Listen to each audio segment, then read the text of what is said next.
Nagsimulan ko ang channel ko. Layunin ko ipaliwanag ang Islam sa mga hindi Muslim at mas ipakilala ito sa mga kapwa-Muslim. Manalim ang dahilan ko dahil inisip kong kapag nalaman ng mga Muslim ang laman ng kanilang aklat, baka iwan nila ang Islam. Sa totoo lang, nagtagumpay din ako. Isa ako sa mga nangguna sa ex-Muslim movement at marami na kaming kasamang mga ex-Muslim. Pero hindi naman namin agad-agad na-convert ang 50% ng mundo ng Muslim sa ateismo o naging ex-Muslim sila.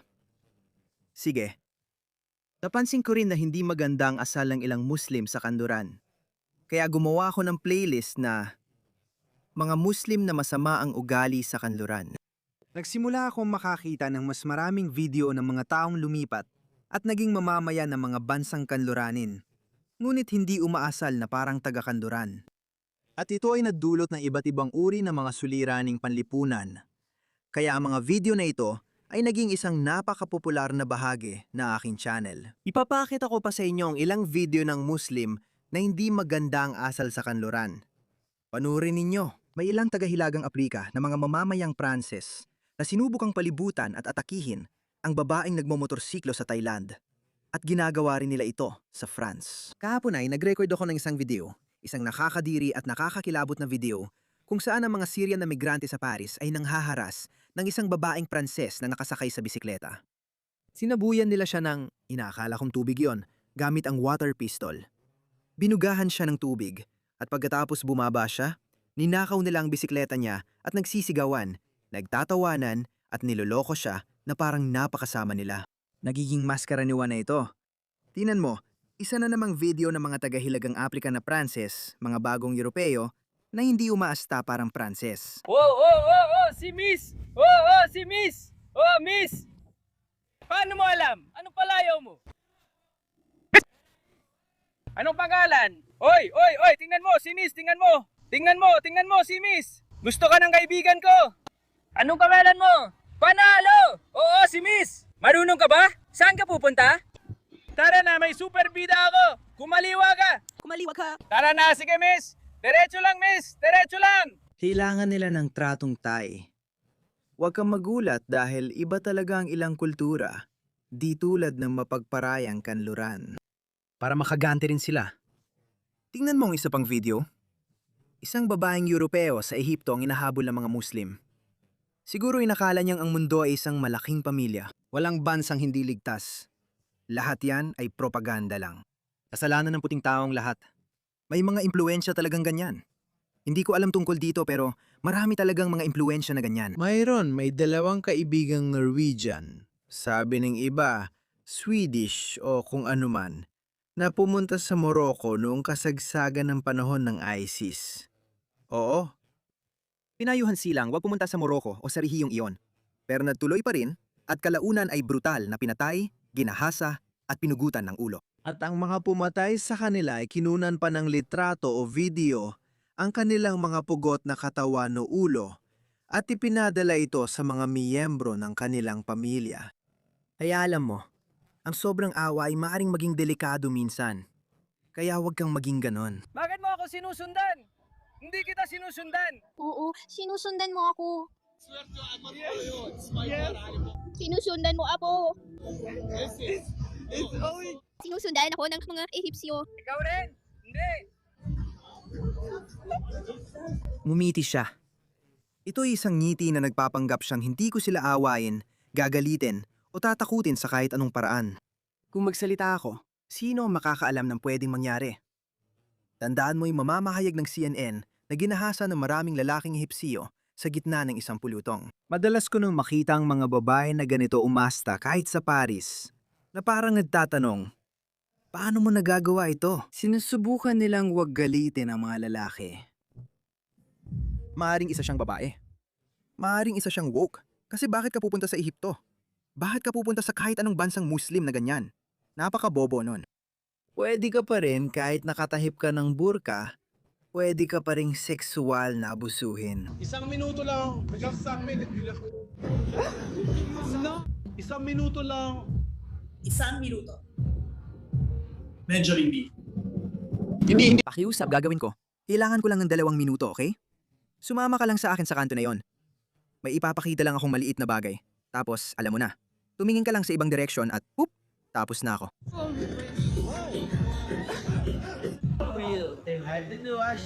Hindi na nga sila namamalimos ng Western visa o dolyar o pounds. Namamalimos din sila ng puke. Masama talaga ang ilang kultura, mga pare. Tingnan mo, nakakadurog ng puso. Sa Syria, pumasok ang mga Muslim sa bahay ng isang matandang Kristiyanang may sakit at iginiit na magbalik loob siya sa Islam. Kung hindi, ay kukunin nila ang lahat ng gamot niya at hahayaan siyang mamatay. Matagal ko nang sinasabi ito. Kung kailangan ng kanluran na patasin ang kanilang fertility rate o kung anuman, marami naman mga Kristiyano, maraming secular na tao sa lahat ng mga bansang ito. Palabasin sila at magpatupad ng Muslim ban. Sigurado akong may mga mabubuting Muslim din pero pasensya na, hindi kayo ang aming responsibilidad. Hindi natin pwedeng isugal ang pagkakabuo ng ating lipunan. Hindi natin pwedeng ipagsapalaran ang kinabukasan ng ating lipunan. Ganoon dapat. Siyempre kailangan dito ng napakatinding political will. Oo, dapat mong magdiskrimina. Wala namang masama sa diskriminasyon, mga pare. Ako ay sumasaksi na walang ibang Diyos kundi si Allah. Saksi ako na si Allah lang ang Diyos. Si Allah ang pinakadakila. Pinilit nilang magpalit ng relihiyon sa Islam ang babae. Mga hamak na nilalang. Ako ay sumasaksi na walang ibang Diyos kundi si Allah. Si Allah ang pinakadakila. Illallah. Sumasaksi ako na walang ibang Diyos kundi si Allah.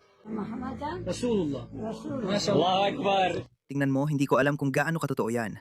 Ibig kong sabihin, itong caption na to, paniniwalaan ko muna ito dahil hindi naman ito pambihira. Ganito talaga umasta ang mga Muslim. Pero para saan? Para saan? Ito ang dahilan kung bakit nilalapastangan ng mga lalaking ito ang mga babaeng taga-kanluran. Tingnan mo ang talatang ito sa Quran. O propeta, utusan mo ang iyong mga asawa at mga anak na babae at ang mga babaeng nananampalataya na isuot ang bahagi ng kanilang panlabas na kasuotan sa paligid nila, na tinatawag na jilbab, na ibig sabihin ay hijab. Bagay na hindi kasama sa pangunahing kasuotan. Kung ano man ang suot mo, kailangan may isa pang kasuotan, isang panlabas na damit na tatakip sa hugis ng iyong puwitan, dibdib at ulo. Malabo ito kaya nagkakaroon ng hindi pagkakaunawaan sa mga eskular ng Muslim kung dapat magsuot ng burka, hijab o niqab, na minsan mata lang ang kita o buong burka na wala kang makikita. Kaya bakit ganito? Ito raw ay salita ng Diyos. Oo, ito raw ay salita ng Diyos. At ganito siya kamangmang. Ang Diyos nila ay sobrang mangmang na hindi niya naisip na ang kalabuhan na ito ay magdudulot ng matinding kalituhan sa milyon-milyon o bilyon-bilyong babaeng Muslim. Kaya may mga tinatawag na lipstick Muslim na nagsasabing hijab lang ang ibig sabihin nito. At saka, alam mo, ito ay isang rekomendasyon lang. Yan ang pinakaliberal na pananaw. Pagkatapos, may pananaw kang tulad ng Taliban na nakaburka ng buo, hindi mo na makita gamit ang mata mo. Dahil si Muhammad, na nagaangkin bilang si Allah, ay hindi naging malinaw tungkol dito. Heto ang pinakamasamang bahagi. Malamang makikilala sila. Kaya ibig sabihin, Muslim ang mga babaeng ito. Kapag nakasuot ng burka, hijab o niqab, Muslim ang mga babaeng ito, kaya hindi sila ginagambala. Ayon sa mga Muslim, ayos lang bastusin ang mga babaeng hindi maayos na tatakpan. Hindi mo ba ako pinaniniwalaan? Pakinggan si kapatid Dragonite at tingnan mo ito. Kung sakali lang namang dahasa ka ng babae at pagkatapos ay patayin mo siya at hindi mapatunayan ng korte dito sa mundo, at kung taos puso kang nagsisi, patatawarin ka ba ni Allah? At sinasabi mo malamang ay patatawarin ka ni Allah at tama ka. Kung ikaw ay nakagawa ng panggagahasa at pagpatay, at kung taos puso kang nagsisi at humini ng kapatawaran, gaya ng sinabi ko, kung taos puso kang nagsisi at humini ng kapatawaran, may 5 pamantayan na kailangan para sa kapatawaran. Una, aminin mo na mali ang ginawa mong kasalanan, aminin mo ito. Pangalawa, tiyakin mong ititigil mo agad ang paggawa nito.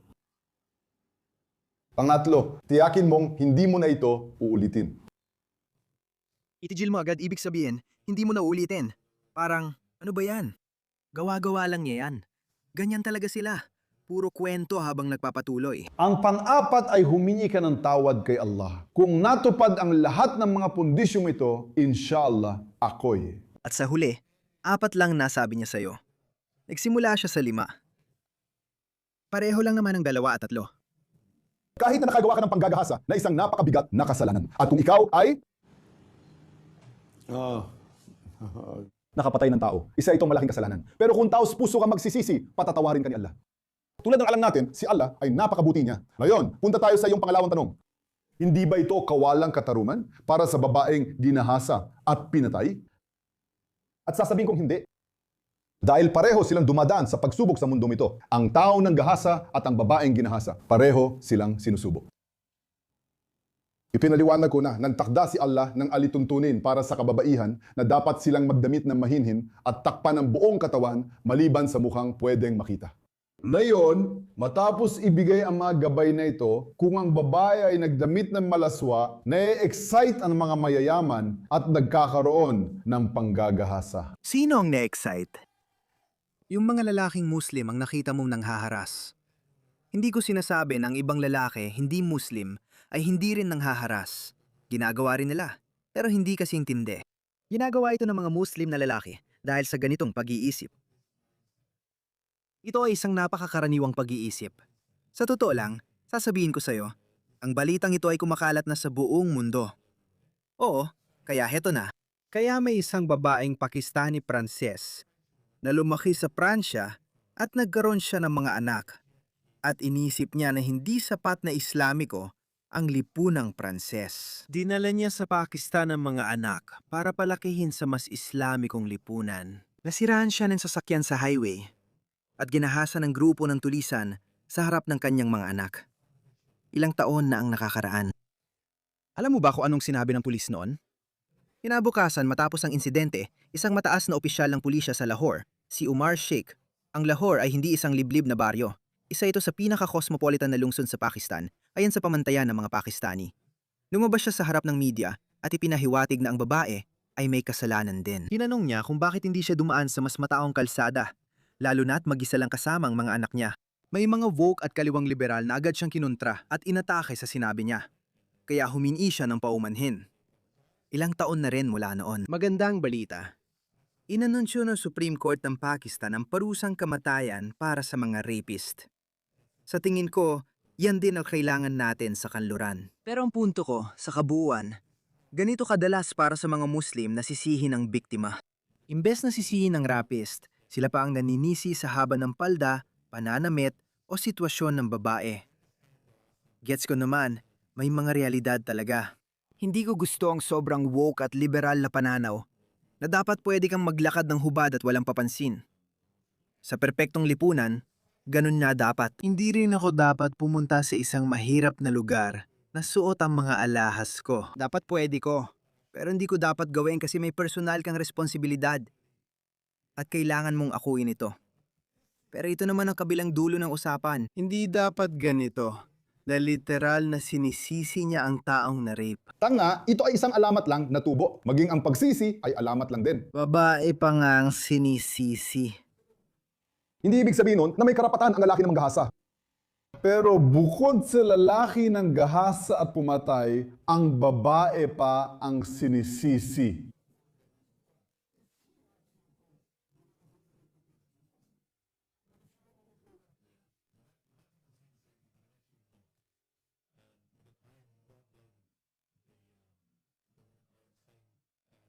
It is survival. It's called survival instincts. You should be, for example, if I were a woman, if you're a woman, if I were a woman in Australia, well, Pero sa Australia, naglalakad ako na naka-western na damit. Pero hindi sa Bankstown, hindi sa Lake Lakemba, at hindi mo sila makikita doon dahil may malinaw na dahilan.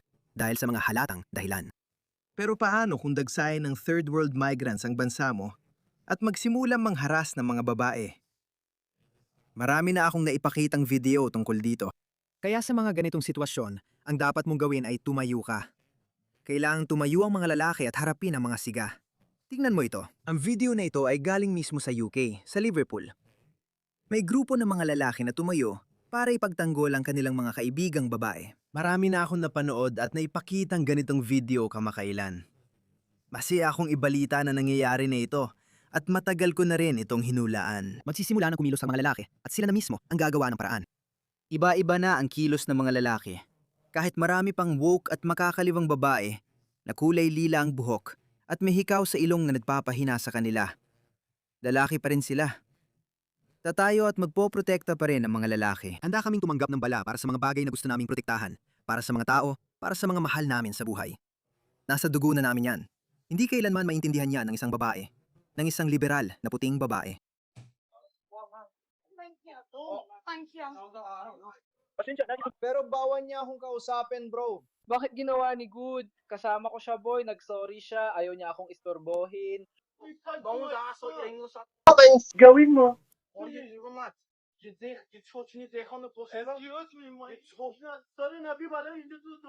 Tumakbo siya palayo. Hindi ako naglalaro. Nagkatrabaho ako na parang tangga. Hindi ako naglalaro. Hindi ako naglalaro. Hindi ako naglalaro. Hindi ako naglalaro. Dalawa ang naging resulta.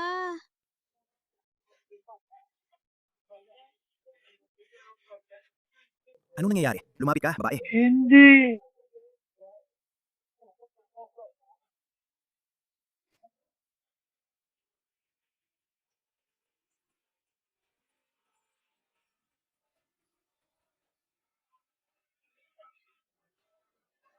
Hindi ko alam kung anong nangyayari. Bilisan mo. Kaya, ayun, hinarap nila sila. Sabihin mo sa tatay mo, natatawagan mo siya pagbaba niya ng bus. Sabihin mo sa tatay mo, natatawagan mo siya pagbaba niya. Sabihin mo sa kanya yun. Sabihin mo sa kanya yun. Kailangan mo nang umalis. Bumaba ka ng bus. Kailangan mo nang umalis. Sabihin mo sa tatay mo, Diyos ko, siya ba ang anak niyang bata? Pero halatang 14 na siya. 15. Gusto ka ng paalisin ng lalaki sa bus, alam mo? Hindi. English, hindi. Uy, napanood na akong mas magaganda. Pero magaling kayo mga pare. Tumayo kayo. Tumayo kayo mga lalaki. Kailangan na nating magsimulang tumayo. Tingnan ninyo, ang Islam ay isang banyagang ideolohiya. Hindi ito nababagay sa kanluran. Hindi natin kailangang humingi ng paumanhin o pagandahin ang ating salita. Hindi rin natin kailangang gamitin ang salitang Islamismo o radikal na Islam. Yon ang ibig kong sabihin sa pag-usbong ng wika. Nagbabago ang retorika. Pati ang tono ay nagbabago. At ayos lang yon. 15 taon na ang nakaraan, tinatawag pa natin noon na radikal o ekstremistang Islam, Islamista. Ngayon, sinasabi na natin ang Islam at hindi lang basta Islam. Hindi mo pwedeng pag-usapan ng Islam nang hindi binabanggit ang mga Muslim. Ang mga Muslim ang tagapagdala ng ilaw ng Islam. Si Muhammad ang pinakadakilang Islamista na nabuhay kailanman. Kung mabuti si Muhammad na pinakamainam na huwaran ng mga Muslim, natural lang na tularan siya ng mga Muslim. Hindi nababagay ang Islam sa kanluran. Pwede nating sabihin yan ng seryoso.